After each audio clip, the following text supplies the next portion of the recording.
प्यारे बच्चों, खुश रहो। सभी को good morning. Tagore children online classes में एक बार फिर आप लोगों का हार्दिक स्वागत है।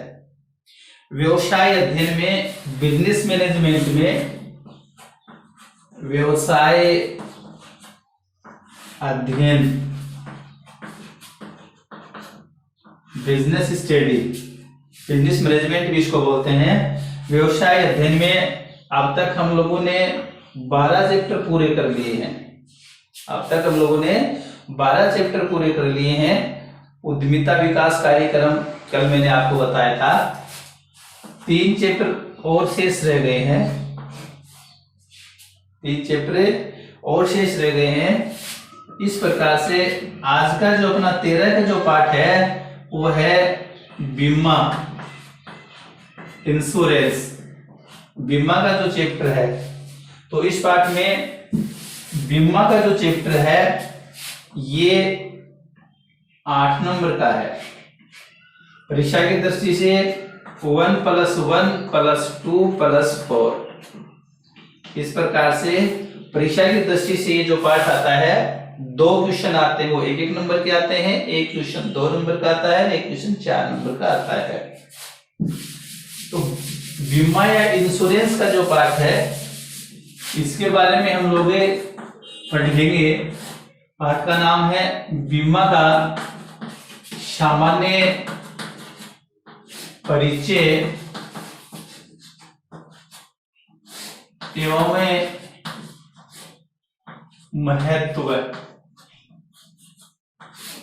बीमा जो है, इंश्योरेंस है, जनरल जो इसका इंट्रोडक्शन है उनके बारे में पढ़ेंगे और इसको इंपॉर्टेंस है। इसके अलावा इसके फंक्शंस भी हैं, ऑब्जेक्टिव भी है, बीमा एजेंट भी है, बीमा एजेंट के कार्य भी हैं, एजेंट और नौकर में अंतर भी है, कौन कौन से कार्य होते हैं, ये बीमा कितने प्रकार के होते हैं, ये सभी प्रकार की जो बातें हैं वो इसमें हम लोग पढ़ेंगे। जहां तक बीमा का प्रश्न है, वर्तमान औद्योगिक प्रतिस्पर्धा के युग में, चाहे वह सामाजिक क्षेत्र हो, चाहे वह व्यवसायिक क्षेत्र हो, गैर व्यवसायिक क्षेत्र हो, वर्तमान समय के अंदर किसी भी प्रकार का क्षेत्र क्यों न हो, चाहे सामाजिक दृष्टि से अगर देखते हैं तो चाहे मनुष्य के जीवन का बीमा हो, चाहे अग्नि संबंधी बीमा हो, या अंतरराष्ट्रीय व्यापार के लिए समुद्री बीमा हो, या फसल का बीमा हो, यातायात बीमा हो, यात्रा बीमा हो, ये किसी प्रकार का बीमा क्यों ना हो, सभी क्षेत्रों में आज किसी न किसी रूप में जो है बीमा अपनी महत्वपूर्ण भूमिका निभा रहा है। तो इस प्रकार से बीमा का आज हर क्षेत्र में महत्व है। तो सबसे पहले जो क्वेश्चन आता है कि बीमा क्या होता है, बीमा से आप क्या समझते हैं, बीमा से आप समझते क्या है। तो बीमा जो है इसमें 2 पक्षकार होते हैं। एक बीमित होता है, एक बीमा करता होता है। बीमा करता, बीमित और बीमा करता 2 पक्षकार होते हैं। एक बीमा करने वाला होता है जिसको बीमा कंपनी बोलते हैं, एक वह व्यक्ति जो अपनी वस्तु, विषय वस्तु का बीमा करवाता है उसको बीमित बोलते हैं। तो इसमें 2 पक्षकार होते हैं। इसके अलावा इसमें प्रतिफल होता है, जो बीमित अपनी वस्तु की जोखिम उठाने के बदले में बीमा करता को चुकाता है। तो इस प्रकार से बीमा के अंदर बीमा करता और बीमित जो है इसके मध्य एक अनुबंध होता है, अनुबंध होगा, तथा भविष्य में होने वाली जो जोखिम या जो हानियां होती हैं वो एक निश्चित प्रतिफल या प्रीमियम चुकाने के बाद में बीमा कंपनी उस होने वाली हानि जो होती है उसे क्षतिपूर्ति का वादा करती है। तो बीमा को हम लोग अर्थ के रूप में देखते हैं। सबसे पहले बीमा का जो परिचय है, बीमा का जो अर्थ होता है, बीमा का अर्थ है, बीमा जो है, बीमा के अर्थ में हम लोग पढ़ते हैं, बीमा जो है जोखिमों से सुरक्षा का उपाय है। अनेक प्रकार की जो जोखिमें होती हैं उनसे सुरक्षा प्रदान करता है। भविष्य में होने वाली अनेक प्रकार की अनिश्चित घटनाएं होती हैं, बीमा जो है उनसे सुरक्षा प्रदान करता है। इस प्रकार से वर्तमान समय में अगर देखते हैं तो बीमा का एक सर्वमान्य अर्थ नहीं है। अलग अलग जो विद्वान हैं, अर्थशास्त्री हैं या कानून के जो जानकार होते हैं वो अलग अलग इसकी परिभाषाएं देते हैं, अलग अलग इसका अर्थ बताते हैं। तो बीमा में जो अर्थशास्त्री होते हैं वो बीमा को एक आर्थिक रूप में या व्यवसायिक रूप में इसकी परिभाषा प्रदान करते हैं। उसी प्रकार से जो कानून के जानकार होते हैं, कानून संबंधी जो व्यक्ति होते हैं, बीमा को एक अनुबंध के रूप में मानते हैं। तो अलग अलग विद्वानों के द्वारा दी गई जो परिभाषाएं हैं, बीमा की जो परिभाषाएं हैं उनको 3 भागों में बांटते हैं। परिभाषाएं जो हैं उनको 3 भागों में बांटेंगे हम लोग। बीमा की जो परिभाषा है, सबसे पहले है सामान्य परिभाषाएं, दूसरी कार्यात्मक परिभाषा और तीसरी आती है वैधानिक, ये कानूनी परिभाषाएं। 3 भागों में इसको बांटते हैं। सबसे पहले 1 नंबर पे जो इसकी जो परिभाषा आती है वो सामान्य परिभाषा आती है। इसमें सर विलियम बेरिज की परिभाषा है, उसमें सामूहिक रूप से जोखिम उठाना ही बीमा है। सर विलियम बेरिज क्या कहते हैं? सामूहिक रूप से जोखिम उठाना ही बीमा है। इसमें क्या करते हैं? सभी व्यक्ति जो होते हैं एक कोष का निर्माण करते हैं।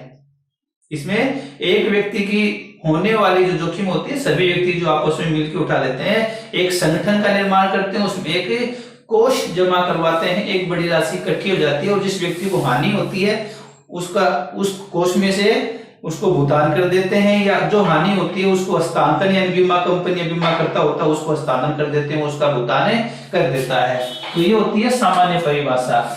एक इसकी कार्यात्मक जो परिभाषा है वो है फेडरेशन ऑफ इंश्योरेंस इंस्टीट्यूट। इसकी जो परिभाषा दी गई है, इसमें बीमा वह विधि है जो समान प्रकार की जोखिमों से जो घिरे व्यक्ति होते हैं वो एक अंशदान के द्वारा एक कोष का निर्माण करते हैं। दुर्भाग्यवश जो व्यक्ति दुर्घटनाग्रस्त हो जाते हैं या जिनकी मृत्यु हो जाती है उसको इस कोष में से भुगतान कर दिया जाता है। इस प्रकार से ये जो बीमा है ये सामाजिक बीमा से संबंधित होती है। समाज में समान प्रकार की जोखिमों से जो घिरे व्यक्ति होते हैं एक बड़े कोष का निर्माण कर लेते हैं और जिस व्यक्ति को दुर्घटनाग्रस्त होती है या हानि होती है उसमें उस कोष में से उसका निर्माण कर देते हैं। अर्थात सभी लोग सामूहिक रूप से मिलकर के और जोखिम को अपने कंधों पे उठाते हैं। तीसरे प्रकार की वैधानिक परिभाषा जिसको बोलते हैं, कानूनी परिभाषा जिसको बोलते हैं, या अनुबंधात्मक परिभाषा जिसको कहा जा सकता है, उसके बारे में हम लोग देखते हैं। तो बीमा क्या है?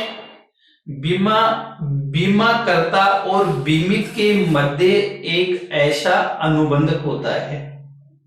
बीमाकर्ता तथा बीमित के मध्य एक ऐसा अनुबंध होता है जिसमें बीमाकर्ता बीमित को एक निश्चित प्रतिफल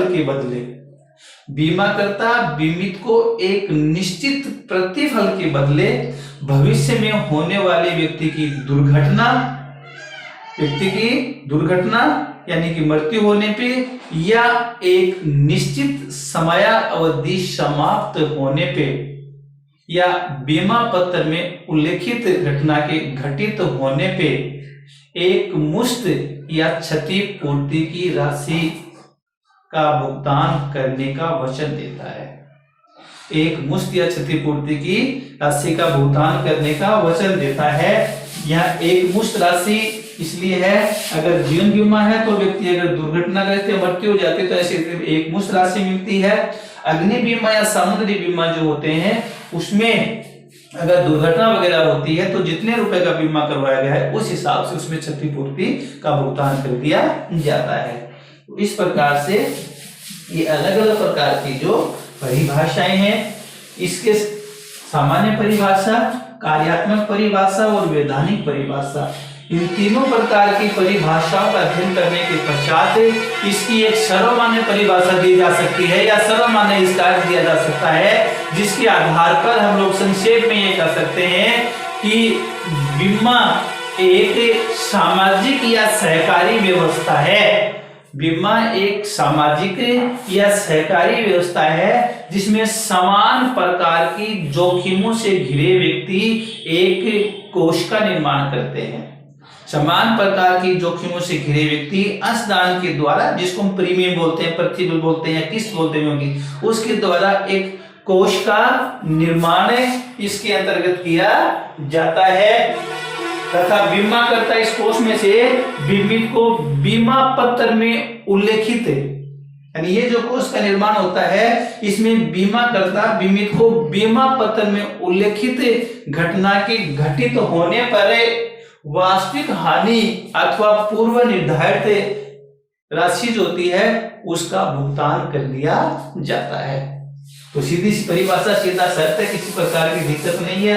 बीमा एक सामाजिक या सहकारी व्यवस्था होती है। समान प्रकार की जोखिमों से घिरे व्यक्ति जो होते हैं एक अंशदान के द्वारा एक कोष का निर्माण करते हैं। इस कोष में से बीमाकर्ता जो होता है बीमित को बीमा पत्र में उल्लेखित घटना के घटित होने पे या व्यक्ति की मृत्यु होने पे एक मुश्त राशि या क्षतिपूर्ति का भुगतान इसके द्वारा कर दिया जाता है। तो ये थी इसकी अर्थ और परिभाषा।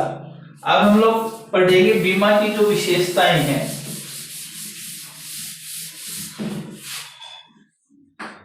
बीमा की विशेषता,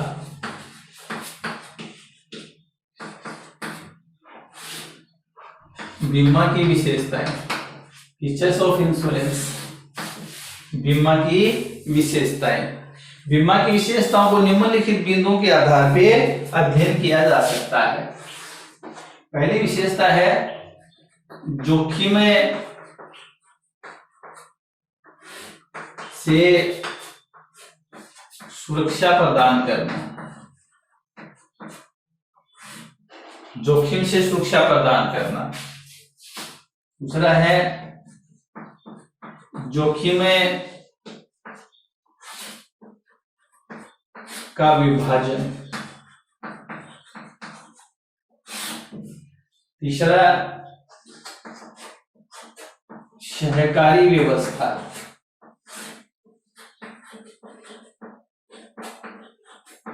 सहकारी व्यवस्था तीसरा जो आता है वो सहकारी व्यवस्था। चौथा है विस्तृत क्षेत्र।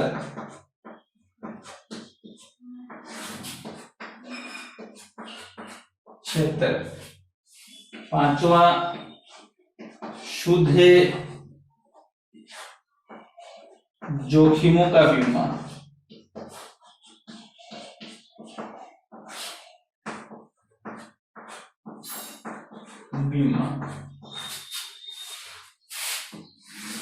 छठा है बीमा लोक हित। बीमा जो होता है वो लोक हित या लोक नीति के विरुद्ध नहीं,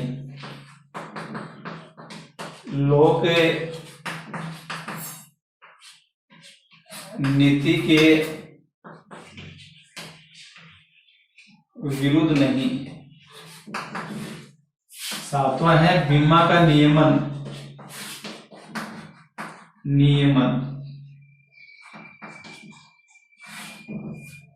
आठवां आता है जोखिम का मूल्यांकन।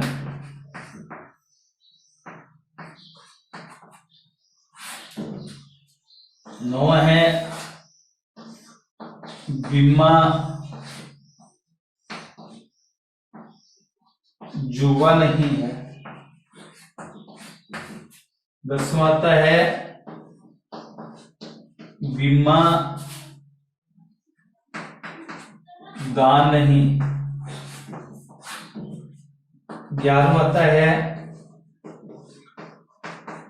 बीमा के सिद्धांत, बीमा के सिद्धांत। इस प्रकार से बीमा की अनेक विशेषताएं हैं। सबसे पहले है बीमा जोखिम से सुरक्षा प्रदान करता है। बीमा जो है जोखिम से सुरक्षा प्रदान करता है। बीमा जोखिमों को समाप्त तो नहीं कर सकता, लेकिन बीमा जोखिम जो होती है उनको कुछ कम कर सकता है। आप जानते हो जोखिम अनिश्चितताओं के कारण होती हैं। कई बार देखने में आता है एक परिवार में ऐसे व्यक्ति की मृत्यु हो जाती है जो परिवार का मुखिया चला जाता है, परिवार को मझधार में छोड़ के चला जाता है। ऐसी स्थिति में परिवार जो होता है काफी संकट में पड़ जाता है, काफी मुसीबतों से गिर जाता है, और ऐसी स्थिति में बीमा जो है उसको सुरक्षा प्रदान करता है। तो इस प्रकार से हम कह सकते हैं कि भविष्य में होने वाली अनेक प्रकार की जो जोखिमें होती हैं, बीमा उनके विरुद्ध सुरक्षा प्रदान करता है। बीमा जोखिम को समाप्त नहीं कर पाता, लेकिन जोखिम को कुछ कम अवश्य कर सकता है। उसमें जो हानियां होती है उसको कुछ कम कर सकता है।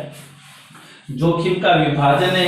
बीमा जो है इसमें सब जोखिम का विभाजन होता है। बीमा के अंदर समान प्रकार के जोखिम से घिरे हुए सभी प्रकार के जो व्यक्ति होते हैं एक कोष का निर्माण करते हैं, और जब किसी व्यक्ति के दुर्घटनाग्रस्त हो जाता है तो उस कोष में से ही उसको भुगतान कर दिया जाता है। क्षतिपूर्ति या मृत्यु होने पे एक मुश्त राशि का भुगतान किया जाता है। इस प्रकार से हम कह सकते हैं कि एक व्यक्ति को होने वाली जो जोखिम होती है उसको सभी व्यक्ति आपस में बांट लेते हैं, उसका विभाजन कर लेते हैं। सहकारी व्यवस्था, इसी प्रकार से बीमा एक सहकारी व्यवस्था है। सहकारी व्यवस्था में होता है सब एक के लिए एक, सब के लिए, one for all for one. यानी बीमा एक सहकारी व्यवस्था है जिसके अंदर सभी व्यक्ति मिल करके और एक व्यक्ति को होने वाली जो हानि होती है उसको अपने कंधों पर उठाते हैं। सहकारी व्यवस्था क्या होती है? एक सब के लिए सब, एक के लिए सभी व्यक्ति मिलकर के एक बड़े कोष का निर्माण कर लेते हैं और जिस व्यक्ति को जो हानि होती है उसमें से उसको सहायता कर देते हैं। उसके बाद में विस्तृत क्षेत्र है। वर्तमान समय के अंदर बीमा का जो क्षेत्र है वो काफी विस्तृत है। पहले बीमा जो थे लगभग 3 ही प्रकार के होते थे, जीवन बीमा, अग्नि बीमा और समुद्री बीमा। आज बीमा का क्षेत्र जो है वो काफी विस्तृत हो चुका है, क्योंकि स्थानीय क्षेत्र पे, जिला स्तर पे, राज्य स्तर पे और राष्ट्रीय स्तर पे ही नहीं बल्कि अंतरराष्ट्रीय स्तर के ऊपर भी बीमा जो है इसका क्षेत्र बढ़ता जा रहा। सभी प्रकार के जो बीमा होते हैं उसमें शामिल किया जाते हैं। जीवन बीमा हो, अग्नि बीमा हो, समुद्री बीमा हो, या फसल बीमा हो, पशु बीमा हो, यात्रा बीमा हो, भवन बीमा हो, गोदाम में, सभी प्रकार के जो बीमा होते हैं उनको इसमें सम्मिलित कर दिया जाता है। इस प्रकार से इसका क्षेत्र जो है काफी विस्तृत होता है। 5वें नंबर पे आता है शुद्ध जोखिमों का बीमा। बीमा जो होता है वो शुद्ध जोखिमों का होता है। 2 प्रकार की जोखिम होती है, एक शुद्ध जोखिमें और एक होती है अनिश्चित या परिकल्पित जोखिमें जो होती है। सत्य संबंधी जोखिमें जिसको कहा जाता है। शुद्ध जोखिमें वे होती हैं जिसमें केवल हानि होने की संभावना होती है, अगर होती है तो हानि होगी। और अनिश्चित जोखिम या सत्य संबंधी जोखिम भी होती है, इसमें लाभ भी हो सकता है और हानि भी हो सकती है।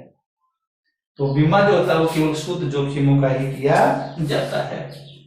बीमा लोकहित या लोक नीति के विरुद्ध नहीं। बीमा जो होता है वो लोकहित या लोक नीति जो होते हैं इसके विरुद्ध नहीं होता, लोक नीति के अनुसार ही बीमा किया जाता है। इस प्रकार से चोरी, डकैती या चुरा हुआ जो माल होता है, चोर, डकैत या जब्त करते अपनी लूट का जो माल होता है उसका बीमा नहीं किया जा सकता, उसका बीमा नहीं करवाते।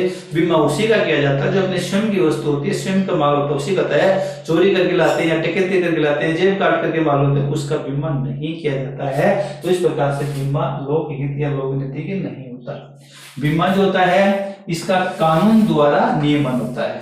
हम लोग जानते हैं बीमा जो है उस पर सरकार का नियंत्रण होता है, इसलिए बीमा कानून द्वारा नियमन होता है। बीमा का नियमन करने के लिए जीवन बीमा अधिनियम, अग्नि बीमा अधिनियम या समुद्री बीमा अधिनियम बनाए गए हैं। इसके लिए वर्तमान में IRDA बीमा विकास प्राधिकरण जो है वो भी बीमा का नियमन करता है।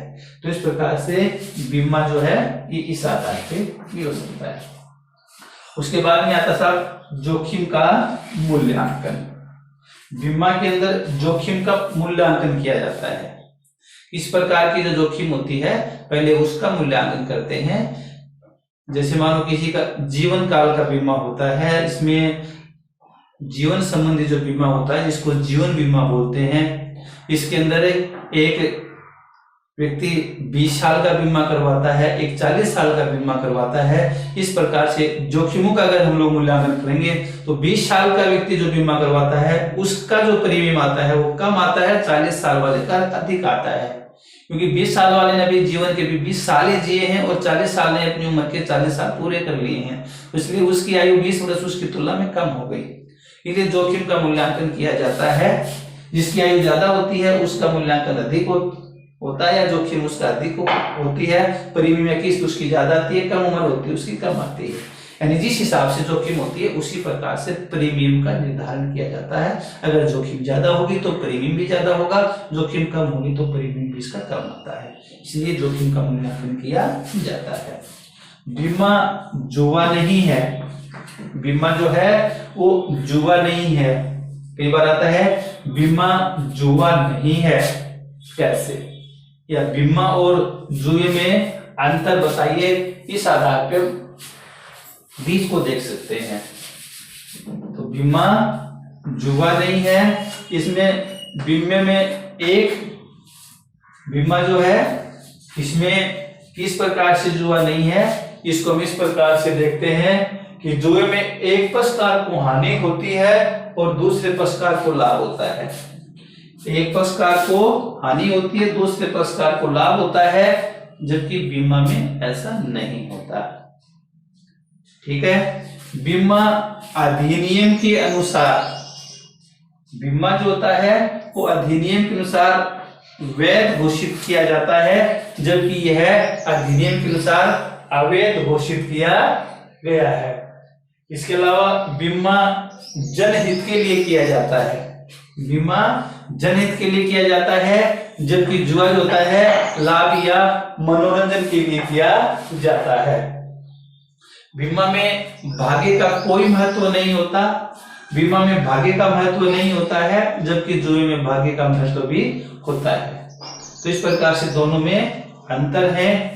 बीमा जो है, बीमा और जुए में अंतर बताइए, कई बार ये क्वेश्चन आ जाता है। उसके बाद में बीमा दान नहीं है, ये भी एक अच्छा क्वेश्चन है। बीमा दान नहीं है, किस प्रकार से? बीमा जो है दान नहीं है, क्योंकि बीमा जो है उसमें प्रतिफल होता है, दान में किसी भी प्रकार का प्रतिफल नहीं होता। ठीक है। बीमा करवाने वाला जो व्यक्ति होता है उसको कुछ लाभ प्राप्त होते हैं या उसके बदले में प्रतिफल प्राप्त हो जाता है, दान देने वाले व्यक्ति से कुछ भी प्राप्त नहीं होता। बीमा जो है आर्थिक रूप से एक व्यवसाय है, ये जो है एक व्यवसाय होता है, व्यापार है, जबकि दानकर्ता को दान के बदले कोई भी आर्थिक लाभ नहीं होता है। तो इस प्रकार से बीमा दान नहीं माना जाता है। उसके बाद में बीमा के सिद्धांत, बीमा जो है अनेक प्रकार के सिद्धांतों पर आधारित होता है। बीमा जो है अनेक प्रकार के सिद्धांतों के ऊपर आधारित होता है, जैसे अंशदान का सिद्धांत है, परम सद्विश्वास का सिद्धांत है, स्थान ग्रहण का सिद्धांत है, जोखिम कम करने का सिद्धांत है। तो अनेक प्रकार के जो सिद्धांत होते हैं उनके ऊपर आधारित होता है। तो इस प्रकार से आज हमने बीमा के बारे में पढ़ा कि बीमा क्या होता है, ये मैंने आपको बताया, और बीमा की विशेषताओं के बारे में हम लोगों ने पढ़ा। बीमा, बीमाकर्ता और बीमित के मध्य एक ऐसा अनुबंध होता है जिसमें बीमित बीमाकर्ता को एक प्रीमियम का भुगतान करता है और बीमाकर्ता भविष्य में होने वाली एक निश्चित दुर्घटना या समयावधि समाप्त होने पे एक मुश्त राशि या क्षतिपूर्ति का भुगतान करने का वचन देता है। विशेषता हम लोगों ने पढ़ी, बीमा जोखिम से सुरक्षा प्रदान करता है, जोखिम का विभाजन होता है, सहकारी व्यवस्था है, विस्तृत क्षेत्र होता है, शुद्ध जोखिम को किया जाता है, बीमा का कानून द्वारा नियमन होता है, जोखिम का मूल्यांकन किया जाता है, बीमा दान भी नहीं है, बीमा जुआ भी नहीं है, बीमा अनेक प्रकार के सिद्धांतों के ऊपर आधारित होता है। तो इस प्रकार से आज हमने बीमा का अर्थ और बीमा की विशेषताओं के बारे में अध्ययन किया। अब इसकी जो आगे जो आता है उसके बारे में अध्ययन करेंगे। तब तक के लिए सभी बच्चों को धन्यवाद।